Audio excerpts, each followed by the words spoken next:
The rain pounded Michael Turner's small Oregon farmhouse. Inside, he played cards with his children, 12-year-old Noah and 9-year-old Ellie. Then headlights cut through the rain. A motorcycle pulled into his driveway. A knock rattled the door. Standing there was a man soaked to the bone, his leather jacket dripping. Bike broke down. No signal. Could use a roof for the night. Michael hesitated. He had 2 children to protect, but he knew what it meant to be desperate in a storm. He nodded. Come in. The man introduced himself only as Cole. His jacket patches marked him as part of a biker group. But Ellie whispered, "He looks cold, Dad." So Michael fetched a towel, and Noah brought him tea. As the storm howled, they sat at the table. Cole said little, but his lips twitched into something close to a smile when Ellie showed him her drawing. Later, Michael sat across from Cole. "You don't trust me," Cole said bluntly. Michael didn't deny it. "I've got kids to protect." Then Michael spoke the truth clawing inside him. "It's been 3 years since my wife passed. Working 2 jobs just to keep food on the table." Cole listened without pity or judgment. "I ain't got much," Michael said finally. "But tonight, this roof's yours." Cole lifted his cup. "That means more than you know." When Michael woke the next morning, Cole was gone. Only a note remained. "Thank you for sheltering me. You reminded me good men still exist. Take care of your kids." 2 days later, a letter arrived from NFFN Brotherhood Fund. Michael's hands shook as he read. "We honor the kindness you showed to one of our riders. In recognition, we are covering 1 full year of tuition fees for your children." Michael's knees buckled. "Does this mean we can stay in school?" Noah whispered. Michael could barely speak.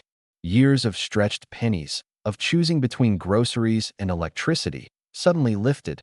That night, Michael sat on the porch. "Thank you, whoever you really are," he whispered to the night.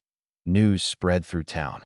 Neighbors offered help, dropped off groceries, tutored his kids. Ellie beamed. "My dad's a hero." A week later, motorcycles thundered down Michael Street. Riders bearing Cole's insignia pulled into his driveway. One dismounted, a gray-haired man named Hawk. "Cole told us about you. About that night in the storm. We don't forget when someone shows kindness to one of ours. Your kid's tuition is just the beginning." That night, the riders stayed for dinner. Ellie passed around her drawings. Noah peppered them with questions. Their laughter filled the house. As the riders prepared to leave, Hawk pressed a card into Michael's hand. "If you ever need us, call. Brotherhood doesn't forget." Ellie whispered, "Daddy, it feels like Mom sent them." Michael hugged her close. "Maybe she did, baby." Months passed. One Saturday, Hawk returned with Noah's gift, a short motorcycle ride. It was like flying. Noah breathed afterward. That evening, Hawk told Michael, "Storms don't stop coming. But you don't face them the same once you've got people at your back. You gave shelter to one of ours. That makes you family." Then Cole returned. "Didn't think I'd come back," he said. "But I had to check in." After the kids went inside, Michael asked, "Why? Why do all this?" Cole's voice broke. "Because once someone saved me. Years ago, I crashed my bike in the rain. A family dragged me inside, patched me up. I promised I'd pay that forward. Your door, that storm, it gave me a chance to keep my promise."